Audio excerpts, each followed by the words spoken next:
All right, gang, welcome to this special episode of the Dealer Playbook podcast. We are here at the iHeart Automotive and Auto Media Marketplace booth. We are producing some live streams here, especially for NADA 2026.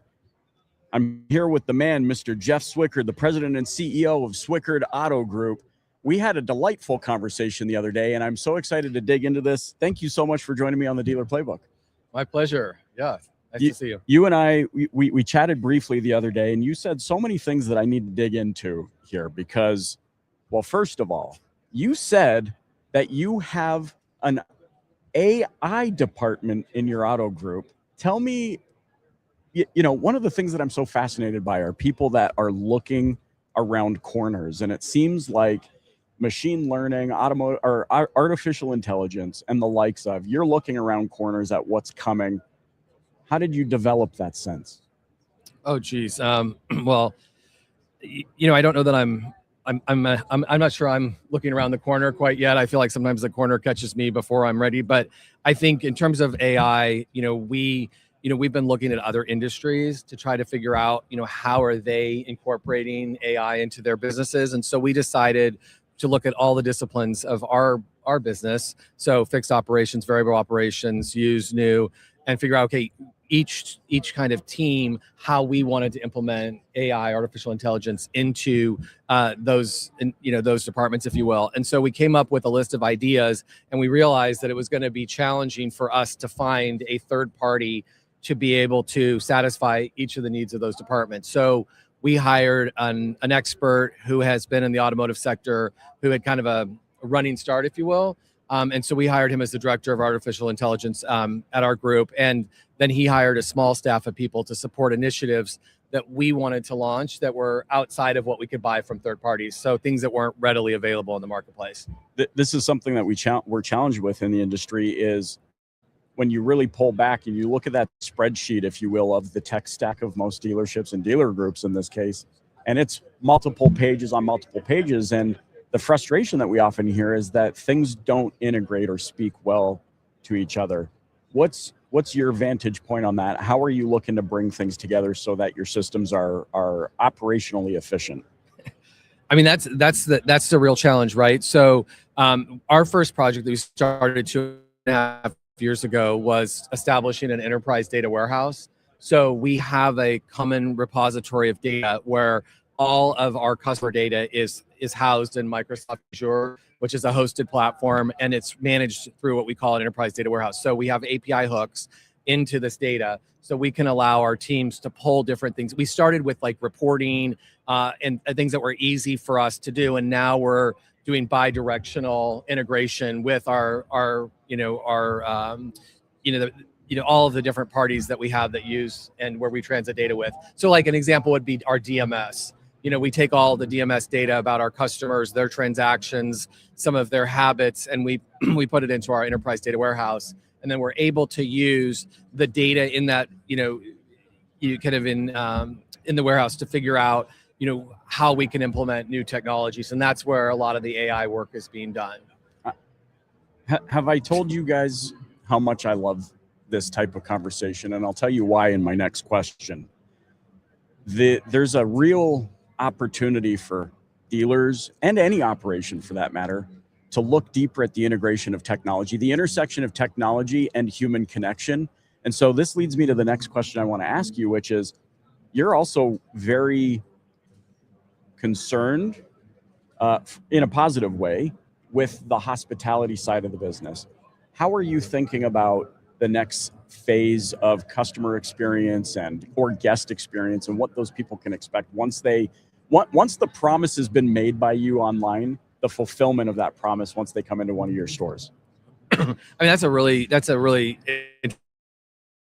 interesting question, because what we know is that the only things that make other people happy are people, right? And so we know that technology in and of itself cannot satisfy the needs of our customers. So we have to find ways of using technology to enable our hospitality. So an example would be, when a customer calls into our contact center to schedule an appointment, which we take about 5,000 calls a day here in Las Vegas, at our contact center for our service team, we use agentic AI to actually score the call, to actually use sentiment analysis to figure out what is the sentiment of the customer. Is the customer happy? Are they frustrated? Are they using words that would cause us to worry? Are we actually achieving the hospitality standards that we set for ourselves? So we use AI to enable our people to actually provide a higher level of care and service. And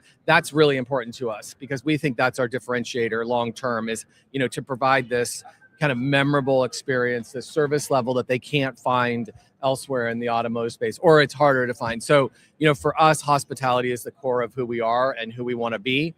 So we're looking at using the technology to try to help us and help our people, you know, help customers faster, you know, increasing the speed of transactions, making sure that there's a safety net for customers who may not be having a good experience. We can pick it up before they have to report it to us. And then we can also rate our staff on how they're doing in terms of hospitality using agentic AI. So instead of just having the AI actually take and process the call itself, some customers might want that. Some customers might want a fully automated experience, but many customers want to talk to someone. And so we want to be able to understand their sentiment. We want to understand what their experience is. And AI is a great technology for that. I don't know if you guys heard that. He didn't even finish what he was saying, and the audience started clapping for him. Did you hear that? They were like, yes, thank you. This brings up so many interesting things. I mean, is this to suggest then that, you mentioned your databases and your storage and all of those sorts of things. So you guys are building this for yourselves. Is that an accurate statement? Yes, that's right. We are. Right. And we've been working on it for 2.5 years. And part of the challenge is that, to capture all of the data sources and then correlate them properly so they can be retrieved easily later is the challenge. And so we hired a third party, and they've been working on it for, I guess we as a company have been working on it for 2.5 years, but we've now finally reached the end point where it's established and we're actually retrieving data and doing bi-directional feeds between different applications and our enterprise data warehouse. Okay, you don't have to give me all. I know it's a the conversation details. killer. I'm sorry. No, it's not. I'm like, you don't have to give me all the details on this part. Yeah, because I do actually. Our audience really loves what you're talking about. I know it because they're asking questions about this stuff. I mean, this is the topic, really, of NADA right now. People are wondering about AI. Everybody's talking about AI. I actually joked, Jeff, that I was going to bring an agentic AI to talk to the other AIs to vet the AIs on AI. But you said something that I think is really important. 2.5 years. My thought process here is the time is going to pass anyways. You might as well do something effective with that time. As a leader, from your vantage point and your experience, what is that conversation? This was what I didn't want you to feel like you had to bear all the details on, which is bring me into how you present that to the people so that in an organization the size of Swickard Auto Group, you're getting the buy-in. People aren't just going, oh, here we go, AI, but they're actually seeing it from the lens that you're seeing it. Well, I think people naturally want to do the best job they can. So I think that when you introduce new technology that helps them do their job better, I think people respond favorably. And also communicating very openly with what the future looks like, at least from our perspective, and getting their involvement early on so they can evaluate the technology on their own. They can touch it, feel it, be part of the development of it. And then, quite frankly, our best learnings come from our people. So they'll tell us what is working, what's not, what customers will like, what they won't. And so that's how we build our systems, our processes, and most of these ideas are born by our employees. They want better, easier ways of doing things so they can satisfy customers faster, more efficiently, more accurately. So I think the more involvement from our people has made our processes, our systems, our technology better. And then they help us to prioritize, like, what is the most important? Because we can't do everything at the same time. So we have to prioritize. What do they want? What would help them do their jobs better? And what return on investment do they see? Right. So, I mean, I think we bring our folks along early, and it's kind of like, sometimes that you wonder, like, okay, how efficient will we make it to the finish line? Because, I describe it like, decorating your Christmas tree, like everybody has an ornament. right? And so if you put every ornament on the tree, it may not look as good as if you just had, standard decorations. But I think, what we have learned is the diversity of experience, the diversity of ideas, actually makes our business better and actually enhances the technology faster. We get, we can kind of fail faster, if you will, which has been helpful for us. So, I think, I think we're an imperfect organization, and we probably should, learn more and learn faster, but we tend to lean in on our people, and we try to learn from them, let them evaluate the technology, let them tell us how it's going to be better. And then from a customer's perspective, their feedback, what do they like about it? What do they not like about it? So we can make improvements and enhance our capabilities. Has your auto group in its history, has it always been this forward thinking, or has this kind of been a line upon line kind of thing for you guys? Well, I don't want to mislead anyone. We are struggling and stumbling through a lot of this ourselves right now. There isn't an easy playbook to follow, so we're learning as we go. I would say that, many times we take 2 steps forward, 1 step back, and that 1 step back is painful.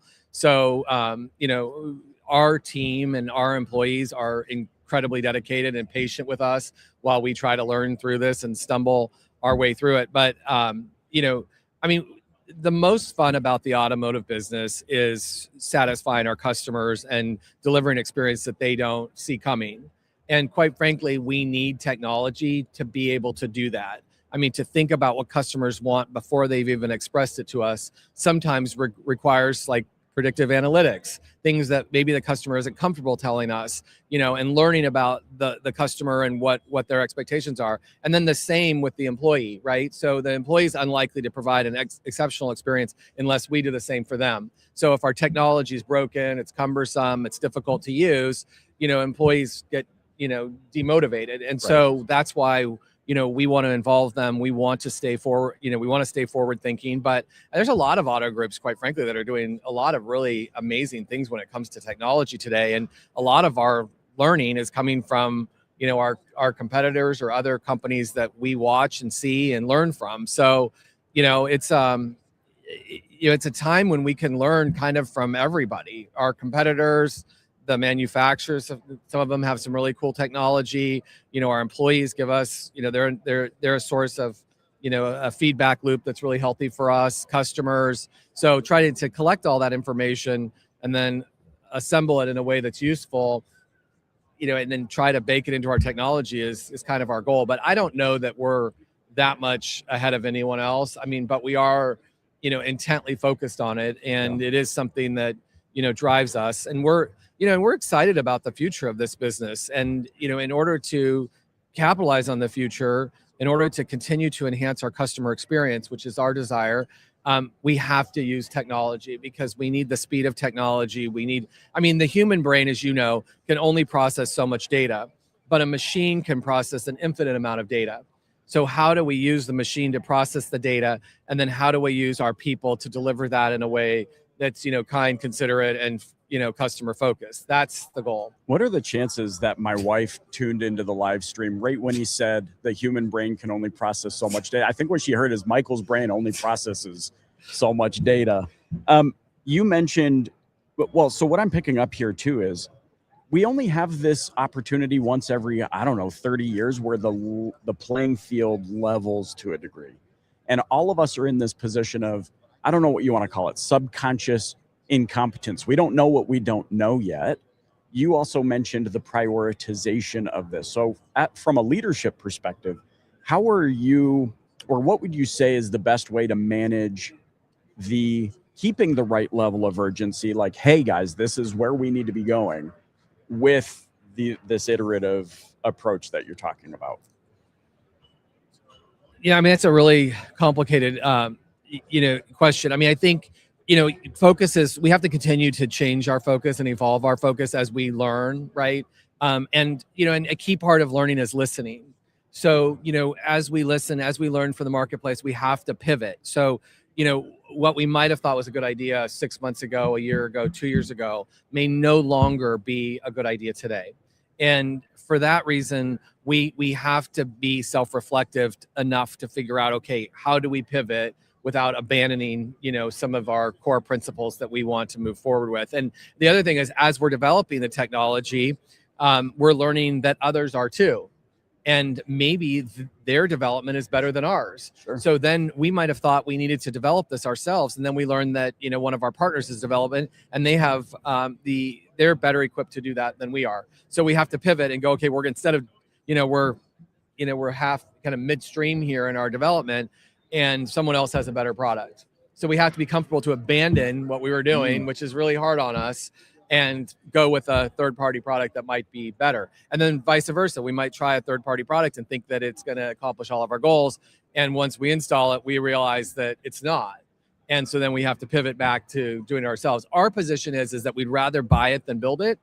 But if what we want is something that's in the marketplace, because we're not a software development company, that's not who we are. Right. I mean, we're an automotive business that wants to be a hospitality provider. So we tend to want to buy first, but if we can't get what we want, then we'll build it.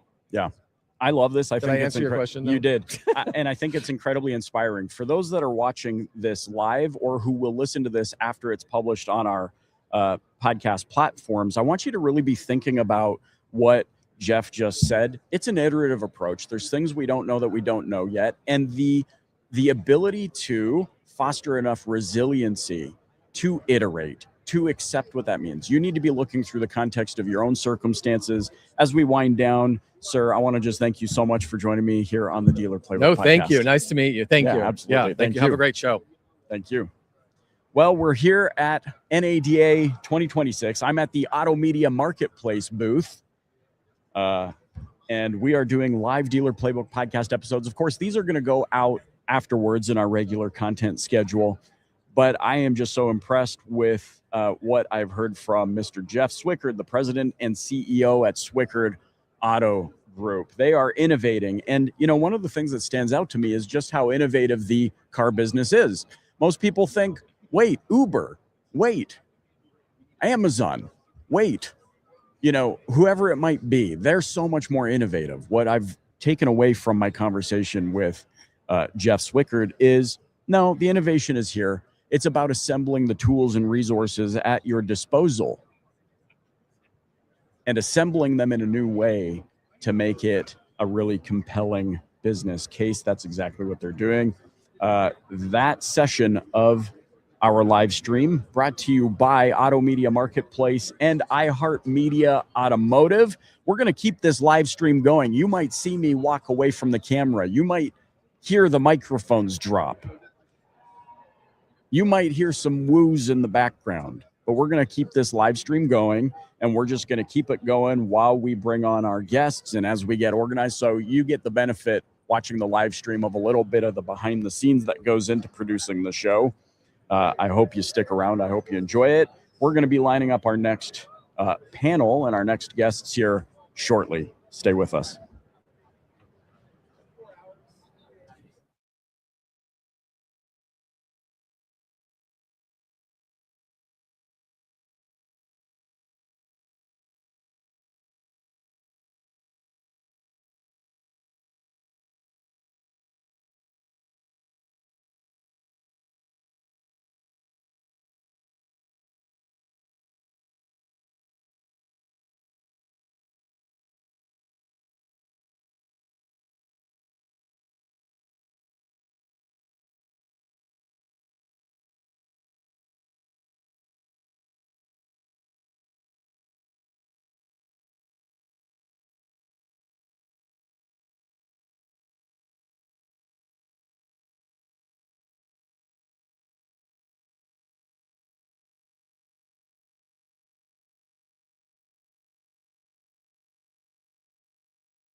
What's up, guys? We are live. We're going to keep this live stream going while we assemble guests and do all those sorts of fun things. You can't see it, but right behind me here is a boardroom here at the Auto Media Marketplace booth. Lots of conversations, lots of good energy here at the show. We wish you were here.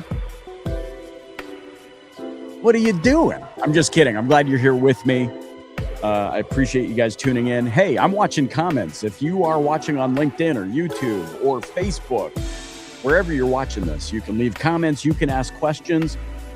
Heck, I might feature one of your questions right here on the live stream and in our evergreen content as we publish out these episodes. Right now, I'll tell you what we're doing. We are lining up our next panel discussion. We are lining up our next panel discussion. I got some lo-fi music pumping in the background for you. Don't go anywhere. We're going to be producing lots of content today. I don't know if you can see this. Look at this. Look at that schedule just for this morning. If I sound raspy by the end of today, you're going to just have to forgive me. We'll be right back with you.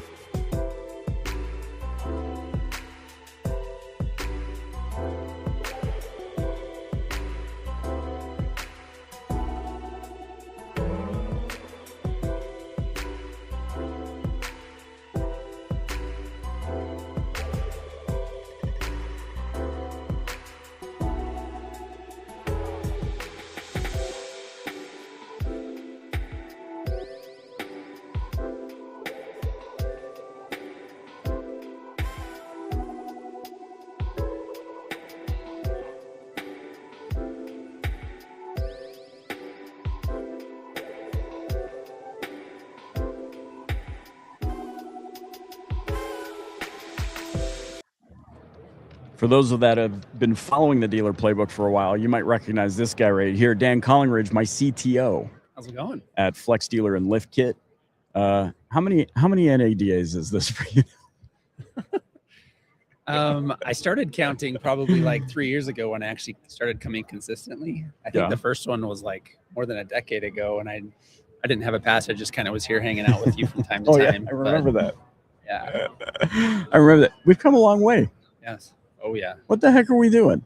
What is happening here? I want to ask you, I mean, leading into this, just from a technical perspective, while we're getting ready for our next panel, all this talk about AI, what's your take? What are you looking for? What are you specifically looking for that's around the corner? What's that around the corner stuff that Dan Collingridge is looking at from the lens of a CTO? Wow, that's a loaded question. I'll start by talking about what I'm seeing now with AI. Obviously, I'm using it a lot for a lot of different things. And as everyone knows it by this point with AI, is it's good up to a certain point.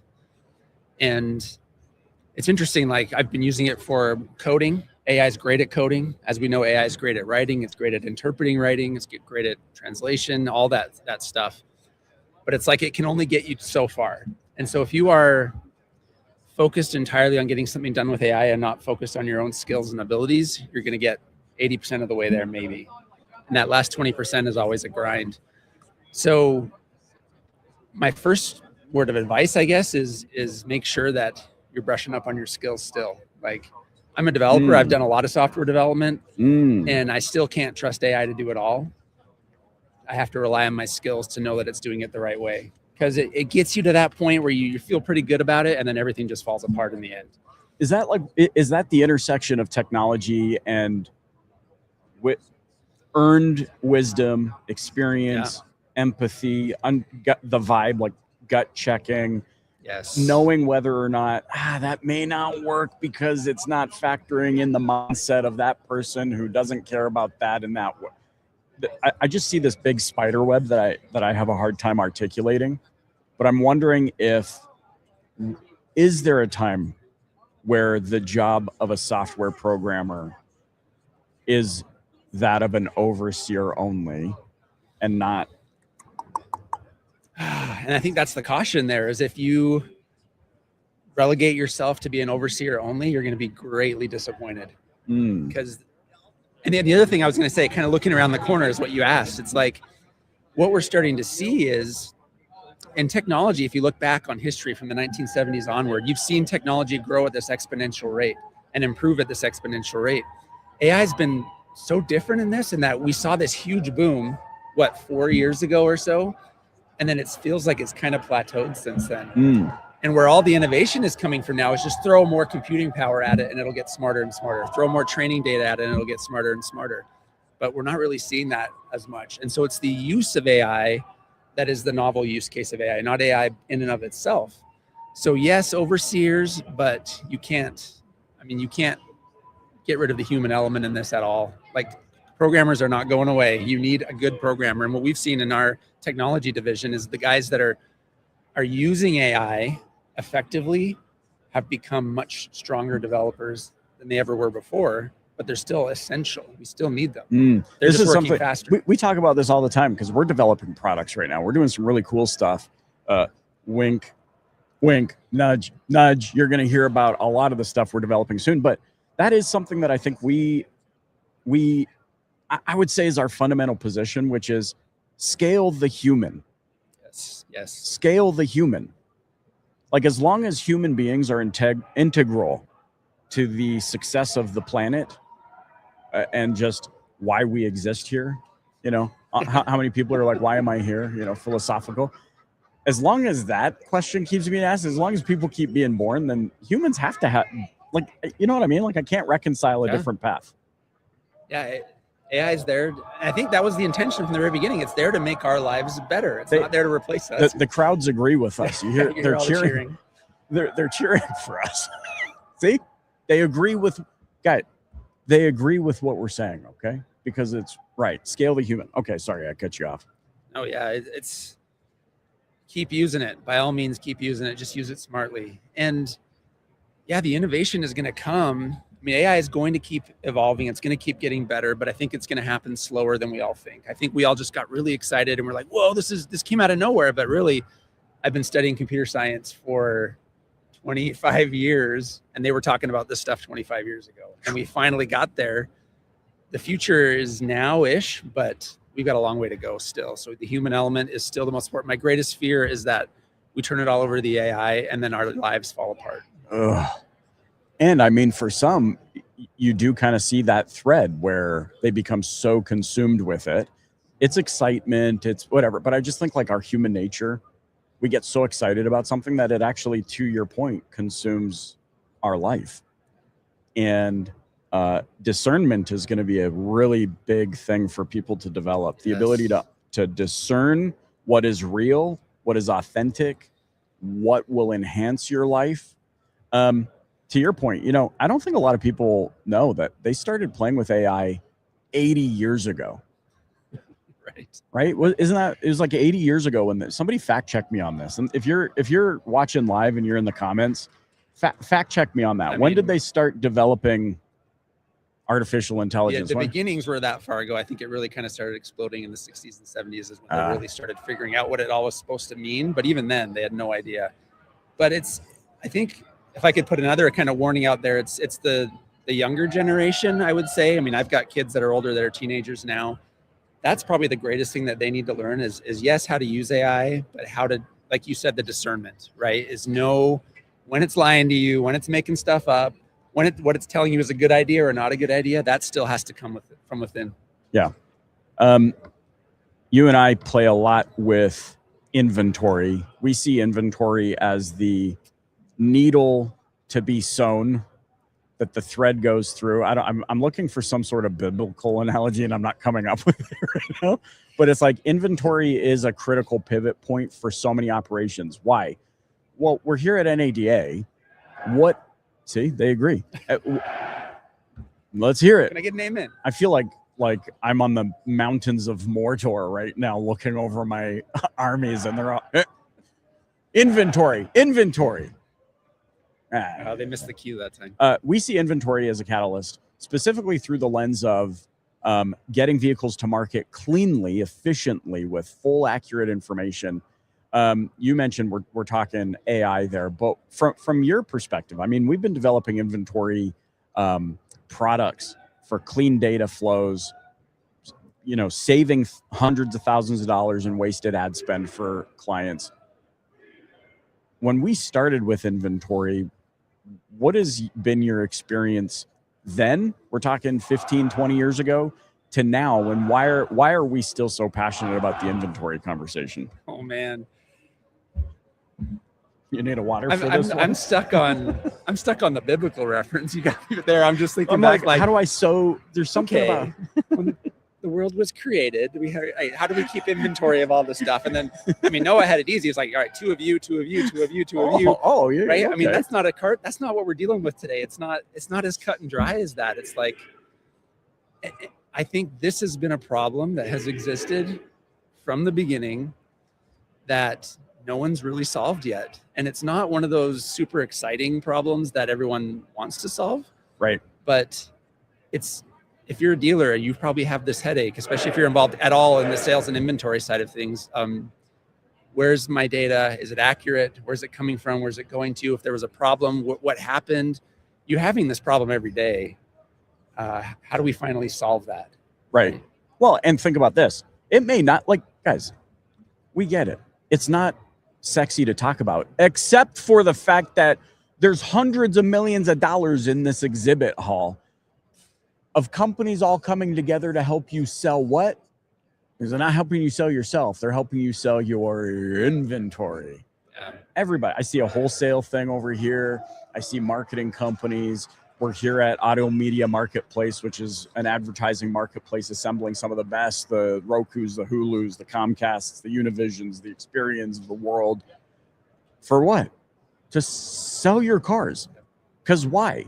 Because sell car equals empowerment for a family, for an individual, flexibility, freedom. That flexibility and freedom equals contributing positively to society, we hope, equals community growth, equals everything we care about.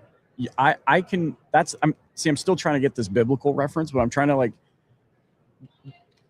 because that is the thread that is sewn through everything is inventory. What happens to the Collingridge household when you have to go down to one car?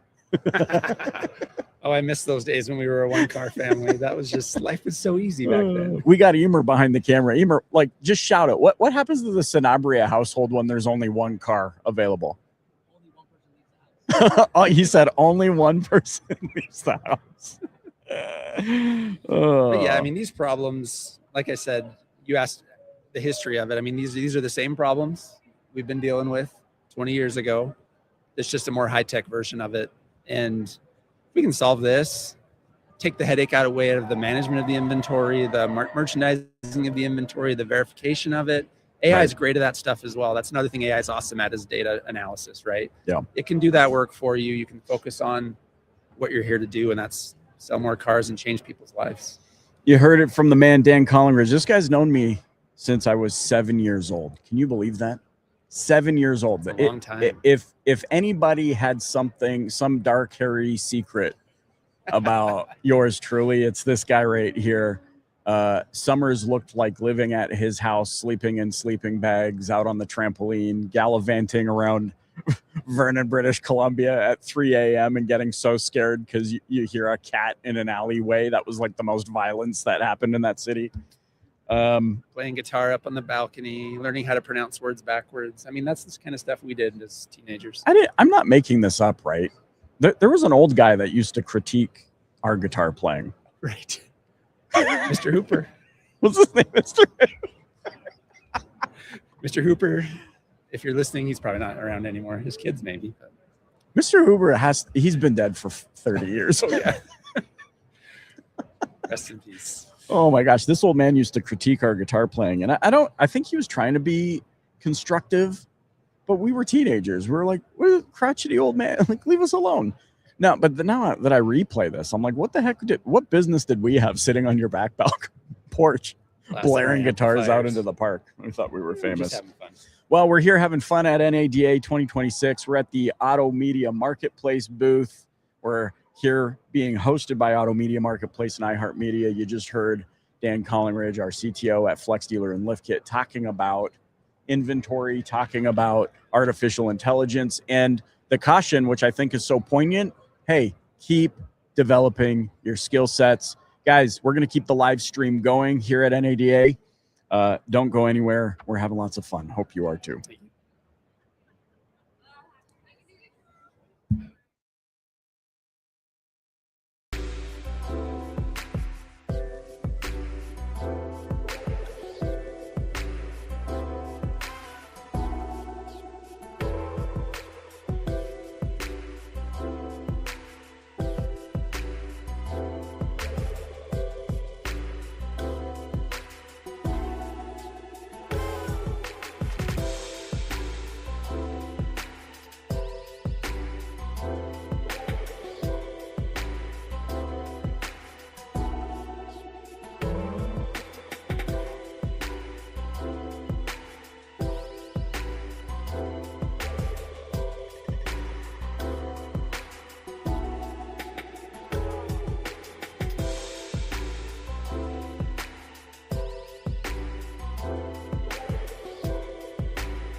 All right, coming up in just a few minutes, I'm going to welcome Ashley Cavazos on the show. Ashley is a good friend of mine. She's a consultant and moderator at NCM Associates. Now, you might be thinking, if I could ask Ashley any question, what would it be? What question would you like me to ask Ashley? She's a consultant moderator at NCM Associates. You know they are very involved in the industry. They have a good finger on the pulse. What question would you like me to ask her? Drop it in the comments. And when we welcome her to the show, let's just see if I can't get your question answered.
Hello, people. All right, here we go. I'm so short. This thing is, there we go. I'm like reaching over. Can y'all see me? Yes. Yes, everyone can see you. You look fantastic. I'm here with Ashley Cavazos, who is the digital performance consultant and moderator at NCM Associates. I'm so excited to have her on the show. She is a good friend. Welcome to the Dealer Playbook. Hi. I'm so excited to be here. Oh my gosh, look at what are we doing here? Look at this. I feel like a WKRP in Cincinnati. Hello, live from NADA in Las Vegas. That's right. We're here at Auto Media Marketplace booth. They are hosting the Dealer Playbook, and along with iHeart Automotive, iHeart Media Automotive, rather. I want to get into this with you because when I only get a few minutes with the one and only Ashley Cavazos, first of all, I'm so excited for you in your new role. I just got to get that out there. I'm so excited. Glee is the word I will use. But I want to ask you this because I can't even stop smiling. Thinking how happy I am. Well, listen, and we're all happy about this, but also now I'm really curious. I mean, here you are. You've had a very amazing career so far from a marketing perspective. Now you are the digital performance consultant and a moderator at NCM Associates, and we know just how much data points NCM is looking at and how many conversations are happening daily with dealers, with operators, with many different facets of the dealership. So I want to ask you this question, and I know you and I have talked about this before offline. Many marketing leaders are being asked to drive growth without a true strategic seat at the table. And I mean, gosh, I think this goes back like 5 years where we're like, marketers need to have a seat at the table when the conversations are happening, when the decisions are being made. So from your vantage point, what has to change organizationally for that to work? I love this question because I have been in multiple different facets of my roles in the dealerships, from BDC to marketing to digital operations. And when you're asking your marketing leadership team to drive growth, to drive strategic results, you can't expect them to drive these strategic results if you're not putting them at the strategy table. Right. Like at the end of the day, that's what it is, right? So right. How can you expect these results if they're not a part of that strategy? And we know where marketing is today. And if you don't know where marketing is today, it covers every facet of your operation. We're not just talking sales and service marketing. The customer experience revolves around everything that marketing touches. We talk about the buzzwords of CDP and everything that encompasses, making sure that you have that life cycle of the customer. But when it comes to inventory, where do we stand for market share? Where do we stand financially, right? Are we in a part where maybe we're going to have budget cuts coming? Yeah. How can I plan anything if I'm not sitting at the table? Just being an ear. For me, it's like, well, and if I'm the one you're going to blame when things don't go right, then I definitely needed a seat at the table so that I could be a part of the conversation. Like you said, strategy. And what is everybody looking for from a marketing perspective? They're like, well, what's the strategy? And it's like, well, you didn't even include me when you created the thesis of what we're supposed to do. Exactly. Or, hey, we are overloaded in inventory. Our floor plan is through the roof. We need to move X unit, put a plan in place. But now you've brought me in 3 months into the problem. Yeah. If I had known 90 days ago, I could have started. I'm the perpetual cleanup crew now. Exactly. I mean, that's exactly what it comes down to. We throw on our marketing hazmat suits.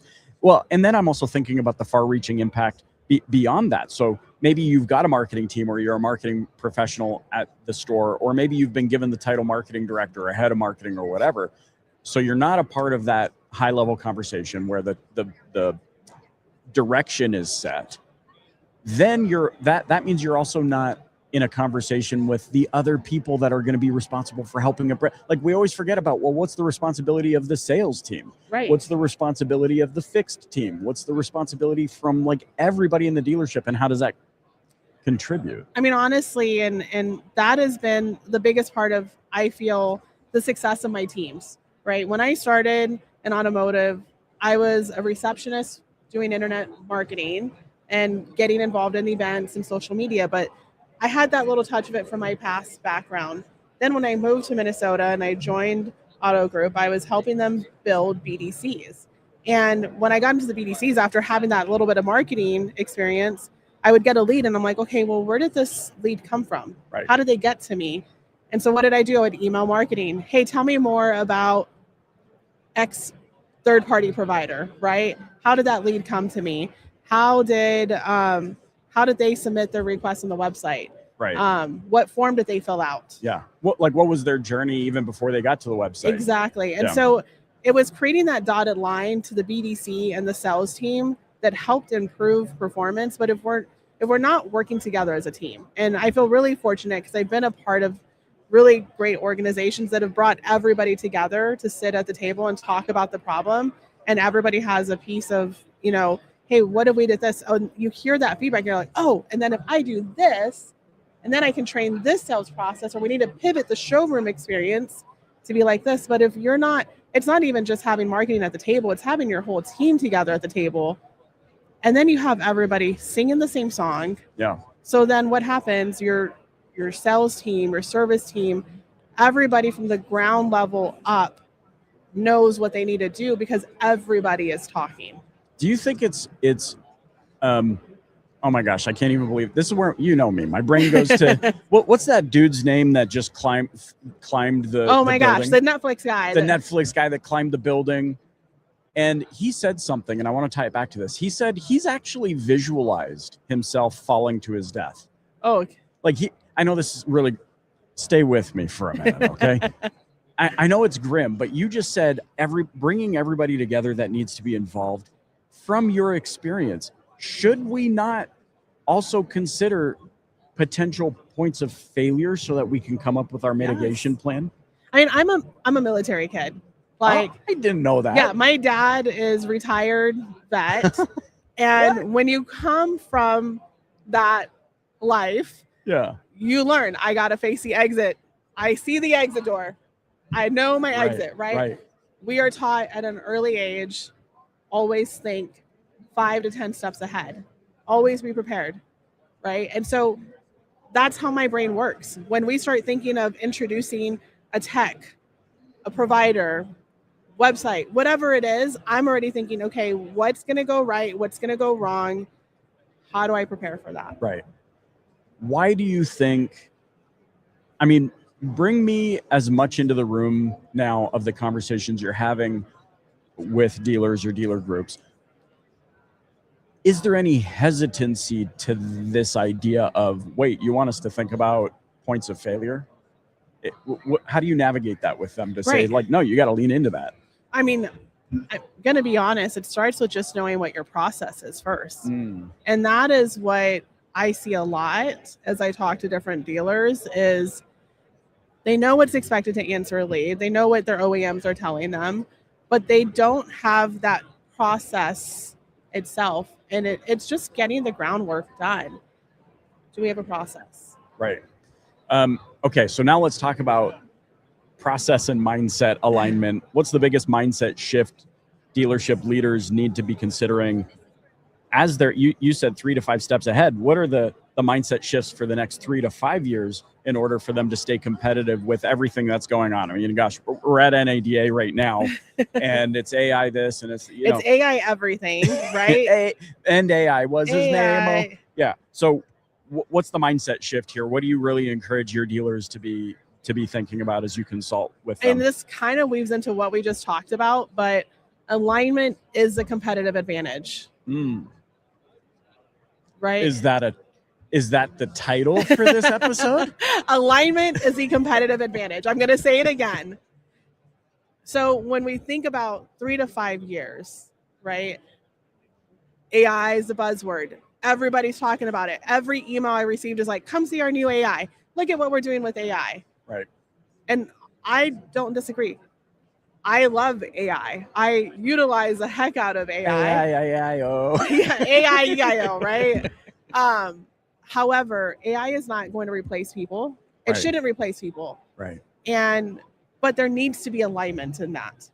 So if you're working, like I was just talking with, oh gosh, I'm blanking on his name, but we were just talking about how dealerships are using AI avatars Right. Yep. now, right? Like that's becoming a thing. I was just at ATI, and we were talking. There was a product that was like total AI showroom experience. Customer scans code, no people in the showroom, enters their information, verifies who they are, go into the showroom. They have cars there for them to look at. I mean, there's a lot of things happening, but I think at the end of the day, we still need people involved. And if they're not aligned, and if your teams aren't aligned, it's gonna fall apart. Like it's just going to fall apart. But like what really needs to be said, or what really needs to be done in order to get that message across the finish Starts at the line? top. It starts at the top. If your leadership is not one open-minded to understanding the value, right, of what you have to know what every person brings, right? If you are assigning somebody to be your CMO or your marketing director, somebody to be your internet director, your service fixed ops director, your new car director, you have to understand what everybody's role is. They need to understand what that is of each other. If they don't know what each other's jobs and responsibilities are, if they don't know what their KPIs are for each other, how can I help you in fixed ops if I don't know what your goals are? Yeah. Oh my gosh. I mean, I think about this from even just an HR perspective. Like if people don't know actually what their role is and what's expected from them, how could I as a leader, or could any leadership team, have a meaningful discussion with people about where they should be performing? And then to your point, having them aligned to the strategic vision that's being set. Because like, I know you've worked in some large dealer groups, you've worked in some really amazing dealer groups, and now at NCM, I mean, you know better than anybody how important alignment is to the success of the game, right? How do you advocate for it if you're not the leader at the top? I mean, you show up ready to fight every day. I mean, it's really, I think it's bringing the case study from an NCM perspective. I will tell you, as somebody who was head of marketing, running digital operations, going to a 20 group and sitting in that 20 group room and seeing people who did have, we just worked with each other, people who had voices, people who didn't. We talked together, and then you find people who are doing things successfully. Honestly, getting them in front of your leader. Hey, I was at my 20 group meeting and this store is closing 15% internet and their cost per sold is $250. I think we should sit and talk with them, right? Yeah, look at our composite. Look at our data, and then look at what we're seeing happening. And I think that's how you get that conversation started. Just from just the operators I've worked with, they want to know what other people are doing. Yeah. It's not just me saying, I know this is the right way to go. Yeah. You got to have something to back it up. We're here at the Auto Media Marketplace booth. We are hosting the Dealer Playbook podcast here live from NADA with Auto Media Marketplace and iHeart Media Automotive. Ashley Cavazos, I want to thank you so much for joining me on the Dealer Playbook. How can those listening and watching connect with you and learn more about NCM Associates? Sorry, there is a lot of noise because the expo hall just opened. How can those listening? I know you can't see it, but there is a flood of people. I want to know how can those listening and watching get in touch with you? LinkedIn. Find me on LinkedIn. Shoot me a message. I'd love to chat. NCM, WOCAN, if you're not familiar with it, check it out and we'll talk. If you liked what I said today, I'd love to chat more about it. Also, I'm going to do a quick plug, but we are if you are a marketer, if you don't know, we do have marketing 20 groups. We're launching a brand new 20 group called 20M4 for brand collaboration strategy. We're teaming up with Foundation Data. It's really exciting. So did we hear it first? Are we breaking news? You're breaking news. Oh my gosh. It's the first time. Guys, we are breaking news. We're live. Ashley Cavazos, my good friend, thanks so much for joining me on the Dealer Playbook. Thank you.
All right, gang, we are here. The Dealer Playbook live at NADA, hosted by iHeart Media Automotive and Auto Media Marketplace. The energy here this morning is delightful. It's delightful. That's the only way I know how to say it. Today, I'm joined by my new pal, Joey Zanitas. He's the Executive Vice President at iHeart Media Automotive. Joey, thanks so much for joining me on the DPB. I'm excited, man. Thanks for having me. Okay, you and I think we clicked. I don't know if it was the beards. I don't know if it was the aspiration I have for the hair. We connected pretty quickly on the conversation of human to human connection. For sure. From your vantage point at iHeart Media Automotive, working with all of the dealers, all of the access you have to data, which is pretty incredible. Yeah. What are you finding this day and age when there's so much hype or zealotry? Yeah. To come through the middle with a sentiment that I've heard you say, which is guaranteed human. Tell me about that. What does it mean? How did you come up with it? Yeah, guaranteed human is a core value for us at iHeart now that we're talking about a lot. And it's because of the evolution of AI and the way people are targeted with algorithms and all those things that happen should make the data that they get more relevant to them, should be smarter data. But what we found and through consumer studies that iHeart has done is that most people still want to hear media voices, recommendation voices, trusted voices from a human, you know? Yeah. And so taking the AI side of the business and all of the data side of the business and curating the content and then being delivered by a human is the strongest place to be. So I think it was something like 70% of people in our study said that they use AI and they use it often, but 90% of them said they want to get their messages from a human. So in the car business specifically, I think, you know, we're at an interesting moment where there's a lot of people out there that have been told that it's not been a good time to buy a car, right? Whether it's high interest rates, whether it's higher prices or whatever it is, low inventory for a time, everything else. They've been told these stories. And so they're just kind of sitting there out of the market, right? And they're waiting for a trusted voice, a human, a person that they feel is a friend of theirs to tell them, hey, it's okay.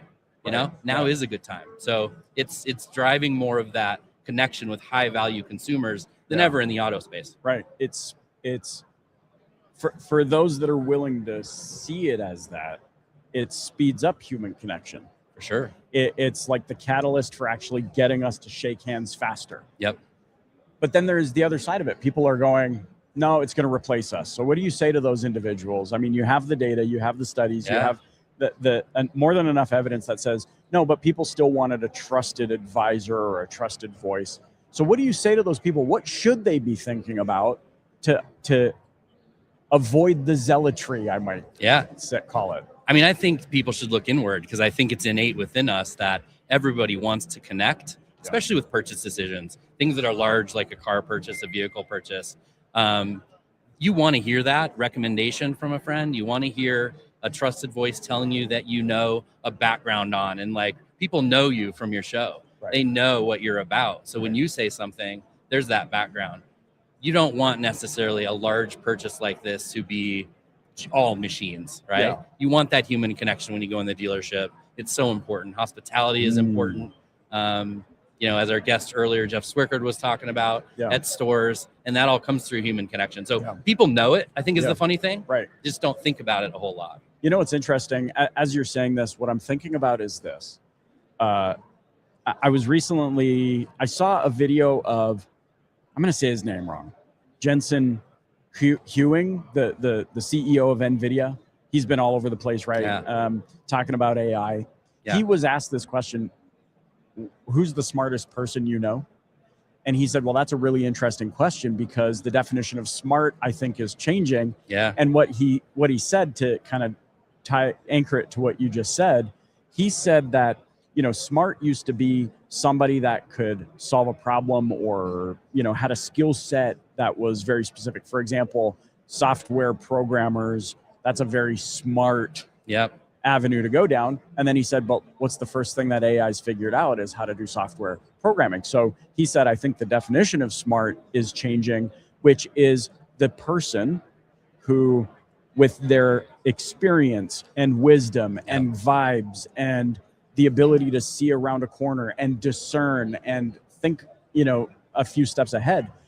That's probably going to be Yeah. the new definition of smart. And so I feel like it anchors to what you're saying, Joey, which is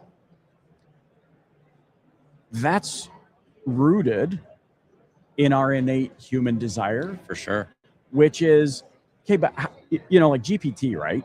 Have you ever had GPT tell you your idea sucks? Right. Has it Right. ever It's at least a pivot if Yeah, it's it's being like, nice. That's a really nice way to think about that Right. problem. You should definitely do that. And you're Yeah. like, that. But you, Joey, you are, and the dealer, or myself, like you brought. Yeah. I know this is a rant, but you become the filter. Yep. With a filter set in your core that Yeah. a robot doesn't have and could Yeah. never care about. It's all about human connection, and it's street smarts coming back, right? And it's human connection. One of the reasons why we're so excited to partner with you is that through the podcast space, you have felt this for a long time. How long you've been doing it? Yeah. Since the early days of podcasting. You calling me right? old? Since the early days. The fact is that people in this audio ad environment and audio content environment feel a human connection. Yeah. And podcast hosts and creators, our broadcast influencers in our market with our radio stations, they know how to connect with people. That's our expertise, right? And so if they are armed with that right data and you let them make the human connection, let you make the human connection, everything works better. Right. People have a better experience. They get what they want. They Yeah. feel great about it. Yeah. Everything else gets better. How do it's like somebody might argue, well, I can trust a machine. I mean, pilots trust autopilot. Yeah. Right. But there's a difference here. Yeah. Like I'm picking up the difference of what you're saying. How would you best describe the difference between trusting that human filter set, that human authority, Yeah. versus putting your trust in a machine? Well, I think operationally, machines work, and you want little small margins of error, like in your pilot kind of analogy, right? You want that to be like really streamlined, right? Yeah. But when you're talking about and thinking about something that's right for you, if it's a purchase or a way to feel about something, you don't want a process to tell you that. You want a human to tell you that based on their experience they've had with it, based on how they've felt about it, based on, the impact it made on them, whatever it is. So I think it's that. It's kind of like the operation you want streamlined. Yeah. And you think of that like with data and delivery and some of that stuff, you want streamlined portions, but you still need the person to make the connection with you and make it relevant to you and kind of activate all of it. This is making me think about, for example, some influencers on social media. The car mom, Kelly, we've had her on the show. What is she if not the human lens? Yeah. That opens up the understanding for her target audience. She does car Exactly. reviews, and all she does is through the lens of the car mom. So if she's looking at the new Telluride or a Santa Fe or whatever the vehicle might be, Yeah. it's through the lens of, I'm a mom, I understand what you're going Yep. through, I know what I'm looking for, and because I do this with a lot of vehicles, I've learned to ask questions that maybe you haven't asked yet or you should be considering. Totally. And she's not selling a particular vehicle or not. She's, I think of another brand, motorcycles. You strike me as someone who's might ride a motorcycle. I've been known to dabble. Okay. So there's a company that I follow where their guys talk good and bad about every product that they carry. And you might think, and I've tried to articulate how to do this at a dealership level, Yeah. because it's like, well, I got to sell all of the vehicles that I carry. Well, so does Revzilla.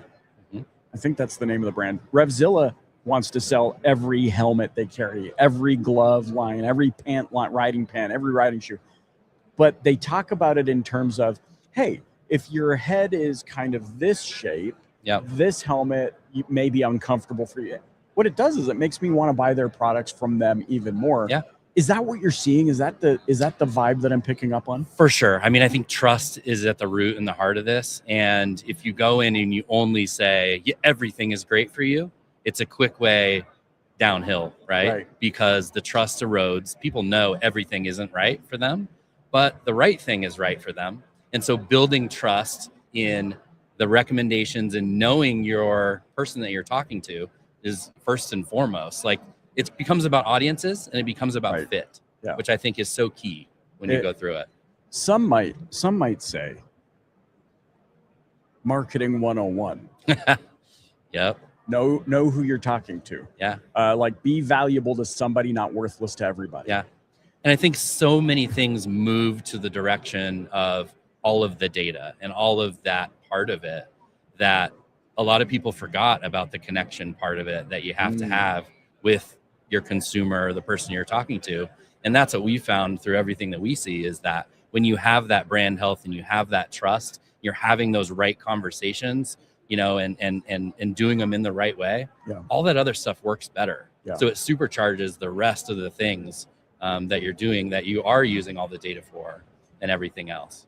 Brand health, I love that you bring this up, because I mean, that to me is the silent enabler or silent killer of a company. For sure. I mean, across your partners, you know, thousands of them across the country, I'm sure you can think of those that perpetually struggle and then those that perpetually are just like rocking and rolling. Yep. Is brand health something that you're seeing as a part of one of the success factors or one of the deterrents? Brand health is key to everything when it comes to success, especially in the car business, because there's so many ups and downs all the time. We have something new that comes at us all the time, whether it's the economy or it's industry specific or whatever it is. And I was talking to a dealer the other day and he said, you know, I've been super successful because I'm Steady Eddie and I have my brand out there. I connect with the community. People know me as the person they can count on. So no matter what's happening, I get the highest value people coming to talk to me because they trust me and they believe in me. And I think you said something the other day when we were talking that really resonated with me, was that you can measure all you want, the people that are coming in to your business and coming in all the time. What you is hard to measure and you really have a tough time is the people that leave and turn their back on you.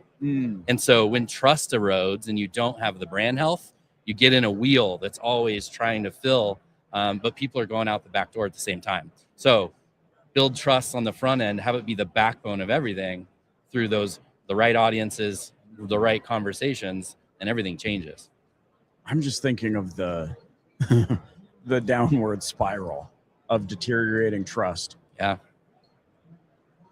At what point did we start spending this much to get every lead? Right. And why? Right. Why? I just got a composite from the region and we are spending way more than everybody else. Yeah.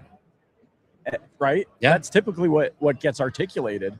And it's like, did you look at your brand? Yeah. Did you do a brand audit? Did you look at the perception of your marketing, your brand? For those that, I don't want to put you on the spot here, but I am interested to know, because you have access to such a large pool of data. For those that maybe identify with, yeah, you know what, maybe my brand needs to be a little stronger. Yeah. What do you recommend? Where do they start? What's something they could do? I mean, I know we're looking through the lens of audio. Yeah, through audio.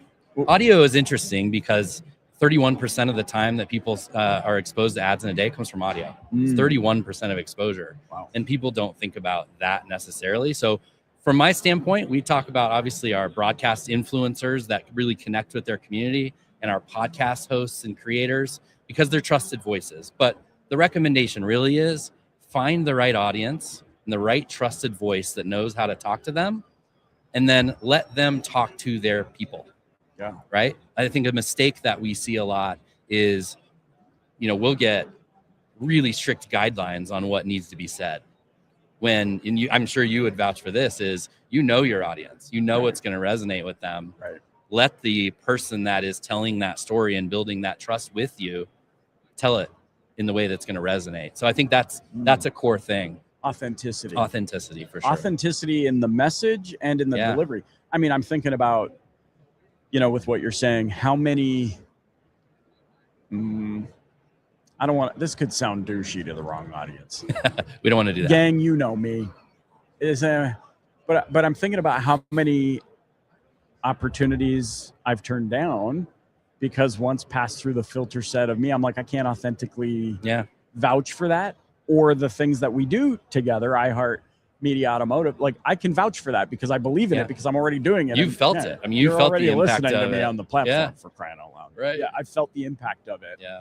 And there is a level of intangibility to it because I you know, what happens in my mind as a creator is, wait, this all happened because of a podcast?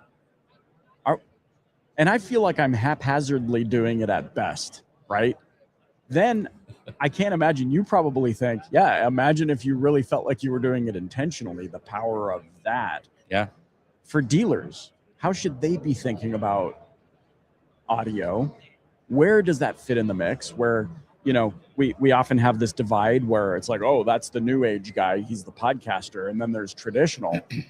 Is there any evolution happening there where it's more of a more complete media mix? Yeah. And not traditional versus new age? For sure. Yeah, I think it's, you know, our mission is to provide a friend for people wherever they are, whenever they want it, right? And so we do that through all of these platforms. That's podcast or broadcast. We recently did a deal with TikTok creators and doing segments in broadcast and also in podcast. And so were you these doing are the being drop it integrated. like it's hot? Was I what? Were you doing the drop it like it's hot trend? I have a 7-year-old daughter, so I think that we're going to start to get into those 6-7 territory. I'm in 6-7 territory right now. Yeah. When I get the teenage going, I'm going to get all of those ones, I'm sure. Right. Oh, that's awesome. But I think the cross-platform stuff is so important because people consume the media and the audio in all of those platforms. So finding that tie that binds and that right audience throughout. I think about this. It's like, to validate this, right? I think, okay, yeah, we're doing video, but video is actually the secondary to me. Audio is the number one thing for me because I think about, okay, driving safety. Audio I can do, minimizes the impact there. I'm not watching TV.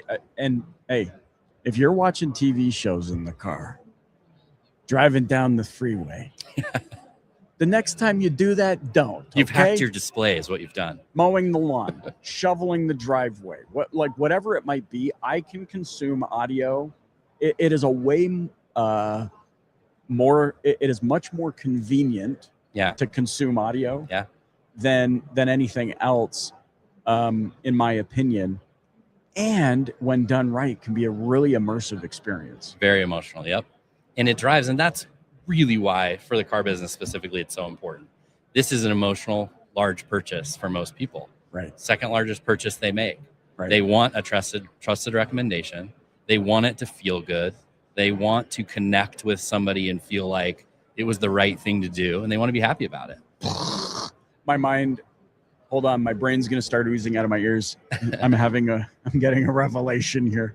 Even think about, okay, we do video reviews. I mean, there is something to showing, hey, look at this. Imagine audio reviews of of a vehicle that you're considering. Yeah.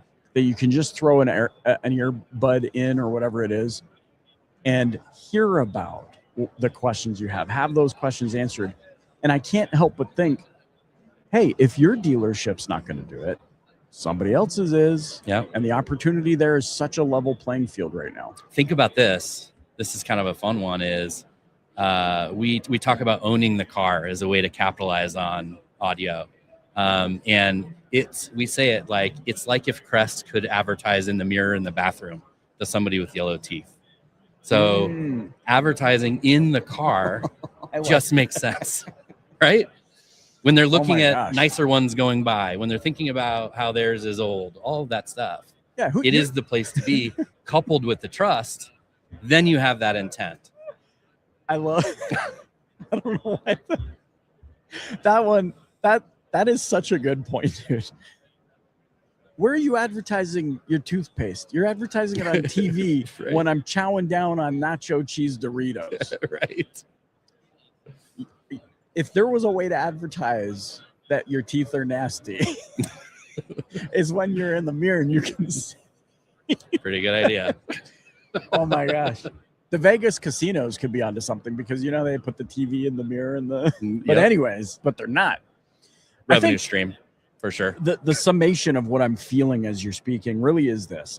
It's opportunity abounds, but you have to be looking from a different angle.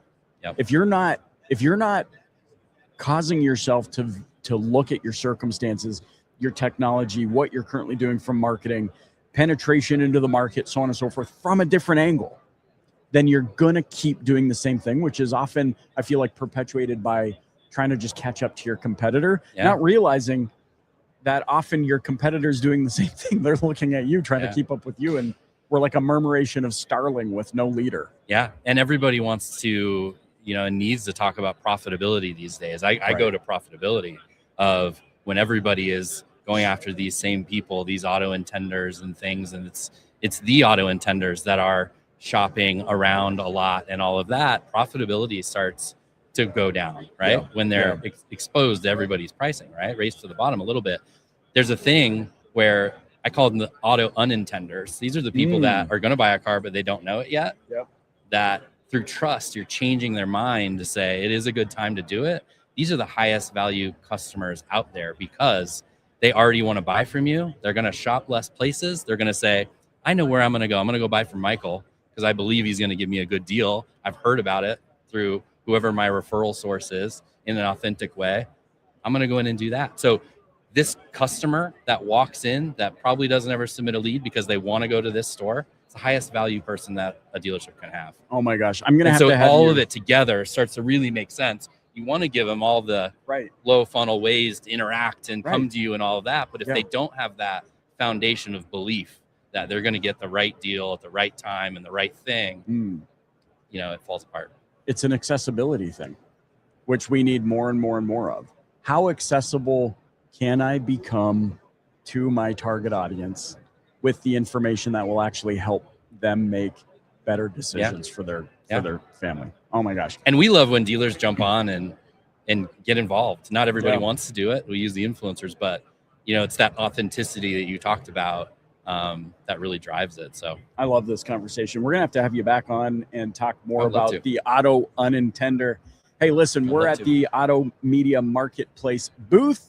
We're being hosted by Auto Media Marketplace and iHeart Media Automotive. I'm chatting with my pal Joey Zanitas. He's the EVP at iHeart Media Automotive. Man, how can those listening or watching get in touch with you and learn more? Oh, sorry, what was that? How can those listening and watching connect with you and learn more about iHeart? Connect with us and learn more. iHeart Media, I'm sure, is in your area. So look it up. If not, reach out to me, Joey Zanitas, on LinkedIn. Or we've got, auto-specific leaders across the country. So we can connect. You're the man. Thanks so much for joining me on the Dealer Playbook. Thanks so much, Michael. Appreciate it.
What's up, everybody? Who's here? Who's here? Who's watching live? I see people. I see people.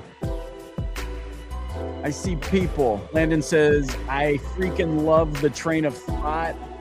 Got to know your audience. Yes, you do, sir. Oh my gosh, who is this? Who is this? I bet you can't guess who's joining me next. All right, let's do this.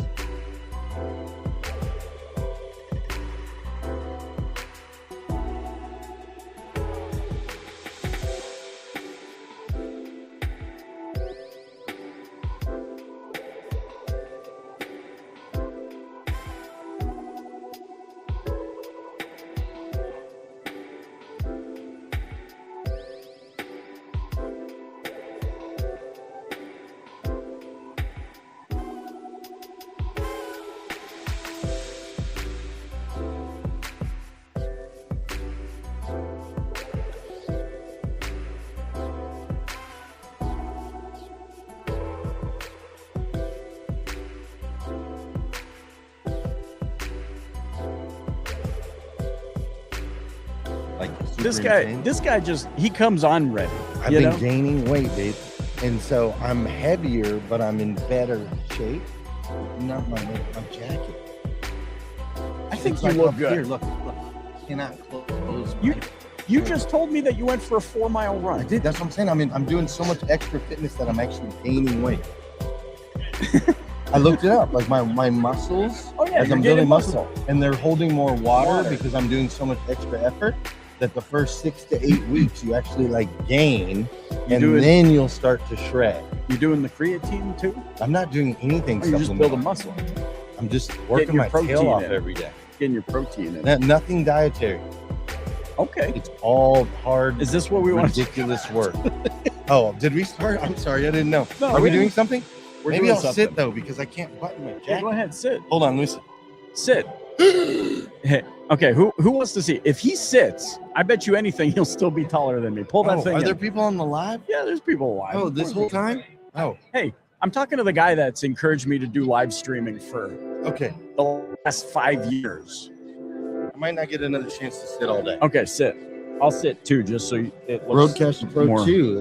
That's kind of baby versus the last one. What? Oh boy, how do I look? I'm not gonna look any better than this. Oh, that mic's too high. Okay, it's blocking me.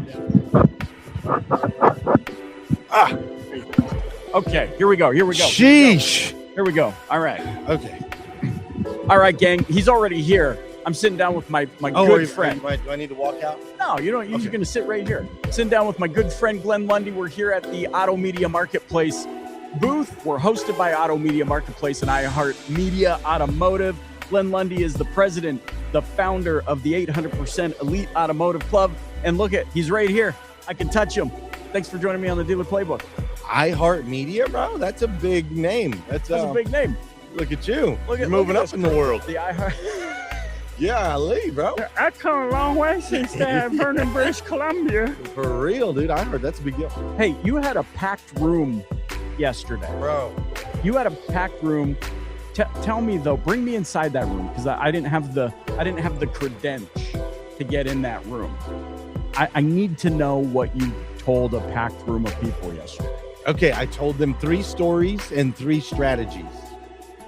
And then from those 3 stories and 3 strategies, from the 3 stories, they had a takeaway. And then from the 3 strategies, they had 3 things they could actually implement. So I can't give you the whole stories because we don't have time for all that. But I can give you the takeaways from each story if you'd like. Yeah, tell me. So the takeaway from the first story was never spend time, effort, or energy on everything. Instead, invest time, effort, and energy in anything worthwhile. With an investment, we expect a return. When we spend, it's a minus. So let's stop spending time with kids, spending time on social media, spending time with family. Instead, invest time with kids, invest time with social media, invest time with family. So that was one. That's a mindset hack. Huge. You've talked to me about that before in the past. Yeah. What does that do to the psyche to say, I'm not spending time anymore, I'm investing it? Well, I mean, once you understand the definition of the words and the power they have over you, like to know that the word spend by definition is a minus. And then as a father to say, I'm going to go spend time with my son, like you just, if you're any kind of a father, You're like, thanks, you Dad. can't, you know what I'm saying? Like you Right. mentally, because you know it's a minus. So just knowing it's a minus versus invest is a plus changes everything. So now when I invest time with my son, not spend time, like someone might spend time with their kid doing what they want to do. Oh, dad wants to go to Lowe's, want to come spend time with me? Right. An investment would be, hey, Joel, what do you want to do? Oh, you want to go play soccer? Okay, let's go. We're going to go do what you want to do. So it's an investment with a return on investment versus spending. So it just changes everything. Bring that now into life in a dealership operation. Yeah. You've been an executive leader. You've grown a dealership in a small town, 9,800% over 5 years, selling boatloads, all the stuff. Yeah. To invest in your team versus spend time with your team. Yeah, you want to invest in your team, which means you should have the expectation of an ROI from them, and they should have an expectation of an ROI from you. So, example, you're going to have a morning meeting. Okay, let's not spend time together in the morning to where it's a minus for them. They don't want to be there, and it's minus for you because you don't want to be there. Right. Instead, let's be intentional. Let's make it an investment of time, which means they get a return, you get a return. That requires preparation. That requires planning. That requires intention versus, oh, we're just going to have a meeting every day.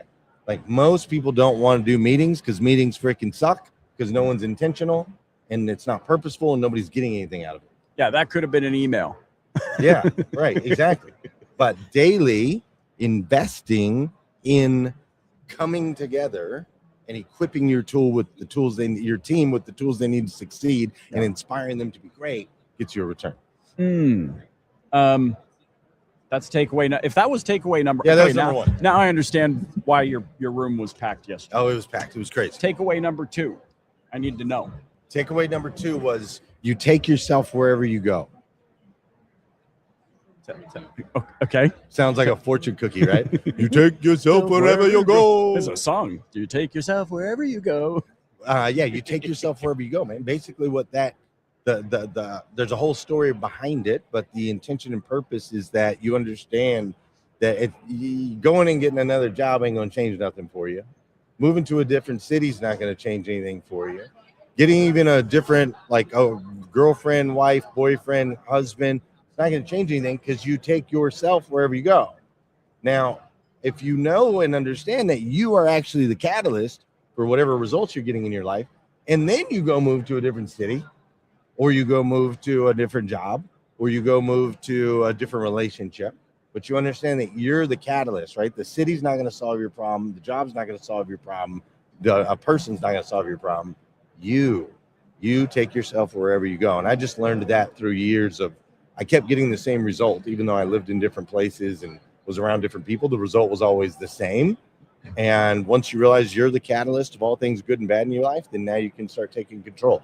So you take yourself wherever you go, man. What I think about is, and you're big on this. I mean, you have your morning 5, your 5 morning, I don't want to call them rituals, but sort of your personal ritual on how you start your day. We call them routines in America. Routines. Oh. Pest Canadians.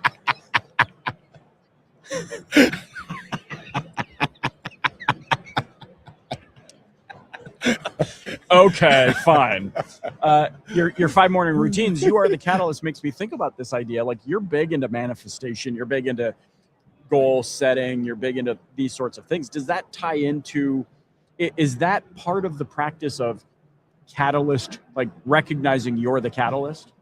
Yes. You have to go through a lot of these habitual routines that cause you to invest time in self in order to believe that you are the catalyst, right? Like someone just didn't walk up and say, hey, everything that sucks in your life, it's your fault, just so you know. A lot of people don't really get to that. But if you invest time with self every day doing these morning things like I do, then you start to realize like, oh, wow, I have a lot more say in the outcome than I thought I did. And every outcome I play a part in. in some way or another, whether I like it or not. Yeah. You know, I'm sitting at a stoplight and I'm completely stopped. I'm completely parked. Car rear ends me at 40 miles an hour, blows up the back of my car. Most people's response would be like, I was completely at a stop. I didn't have nothing to do with it. I was just minding my business, hands at 11 and 1. And this car, they weren't paying attention. They were on their phone. They were texting, da, da, da. But what they forgot is that if they would have left the house 2 minutes earlier, they wouldn't have been at that stoplight.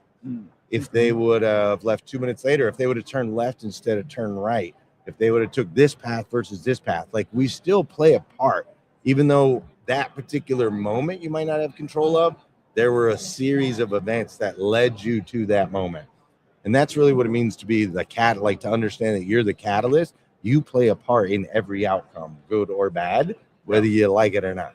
Why, you know, based on all of the subject matter that we tend to hear about at events like this, what's the motivator for you to bring this message to the dealer audience? Well, it was really important because in this particular talk, I gave them 3 stories with takeaways followed by 3 strategies. So I've been successful in this business for a very, very long time.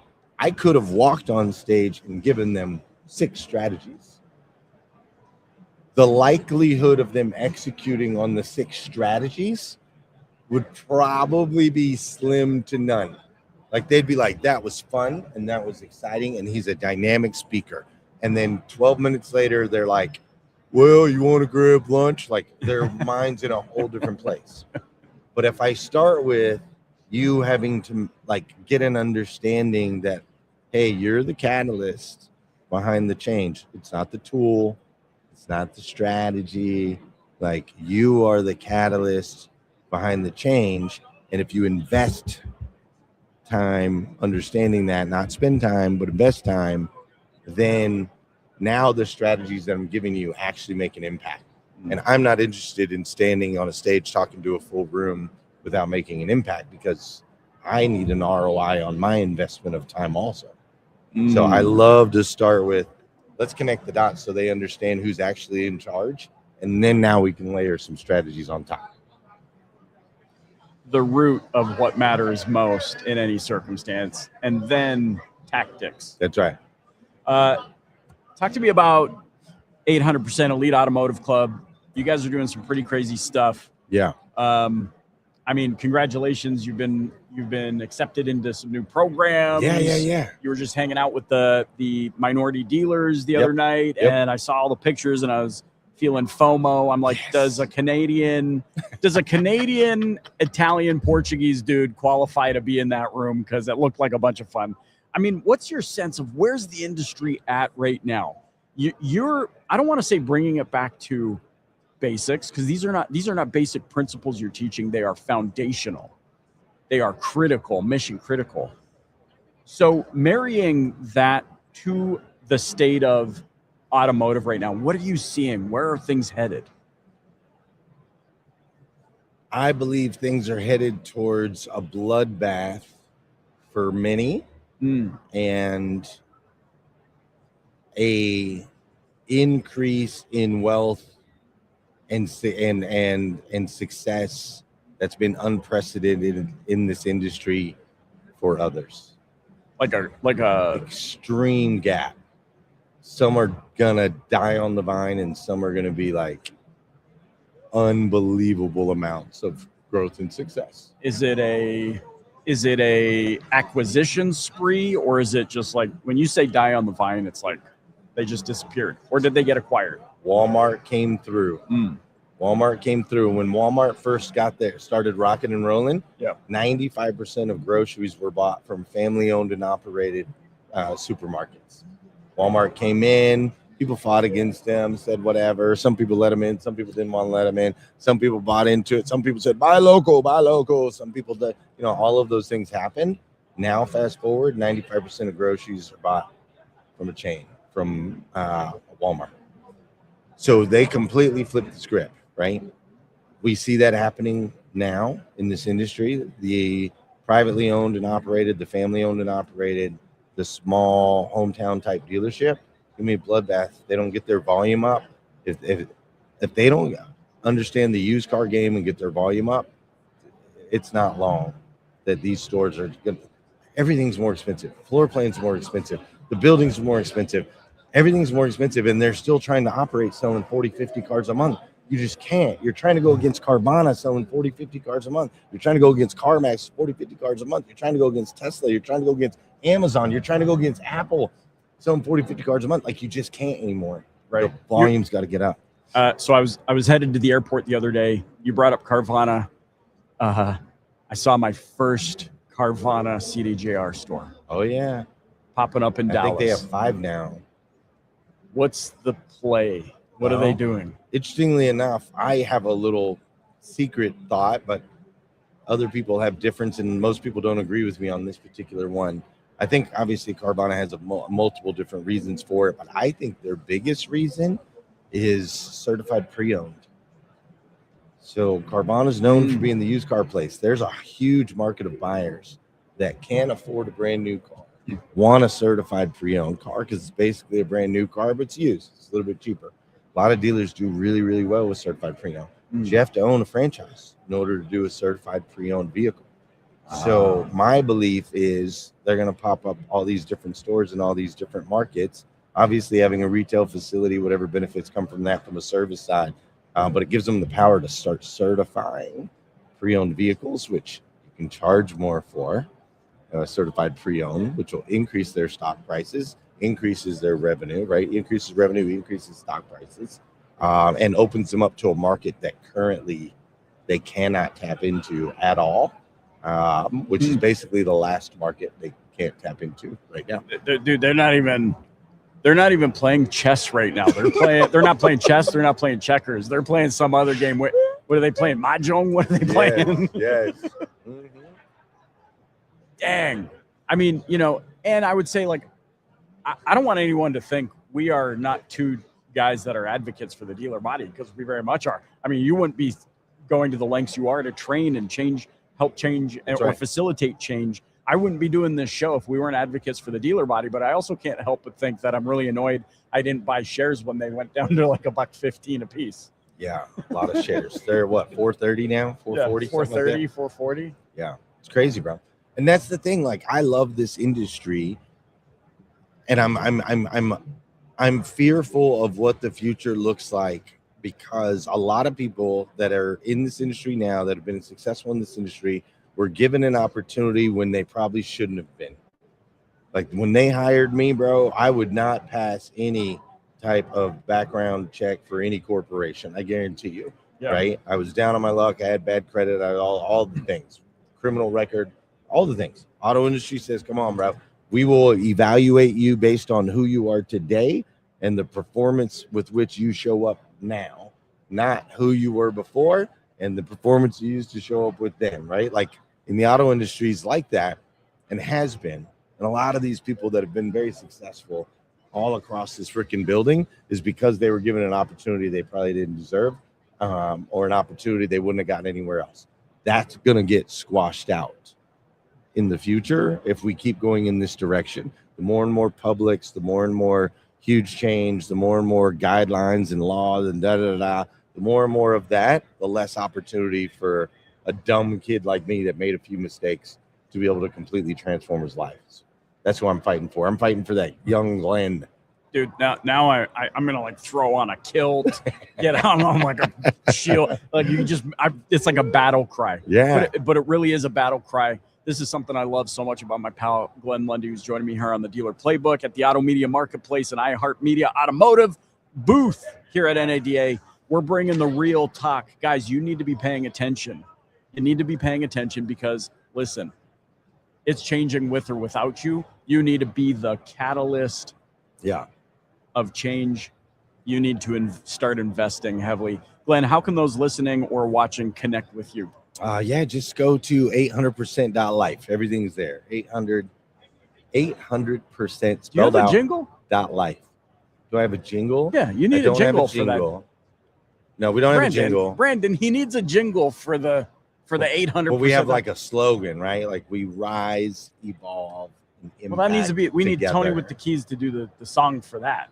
Yeah, we could probably get Tony to do that for But sure. but we need a jingle. Yeah. 800%.life. Oh, we do have the one from Darian. That sounds pretty good. Darian Ooh. Sanders, my buddy. Yeah. He did one. Little name But drop. we got to work on it. But it was pretty good.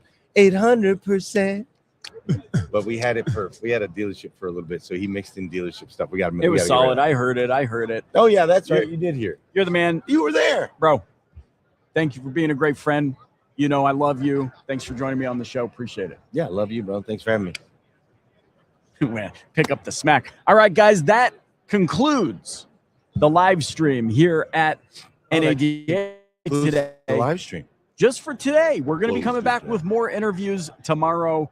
You got to be here. Thank you so much. Look at this. Tony with the keys. We were just talking about Tony. Tony with the keys. Guys, I can't make this up. That is crazy. I can't make this up. Look at this. We literally just said his name and he pops up. He goes.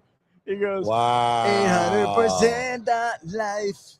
800%.life. Let's go. Holy smokes. Guys, Tony thanks so with much the for keys. being That's here. amazing. Tony, that was you a God came thing in. right there. That was a God thing right there. What do you call that? I call that a God wink. You call it God Yeah, wink? you know, like a Yeah. I call it a God thing. I a don't God call it thing. God All wink. right. All right, guys. Thanks so much for being here today. The energy is pumping. My boy, my pal, my friend Glenn Lundy from 800% Elite Automotive Club. We're going to be doing interviews later today with cars roaming around the halls. You'll get a sense of that. You got to follow them on their socials so you can see all of the content that we're producing over there. And I'll see you guys back tomorrow for more live streaming.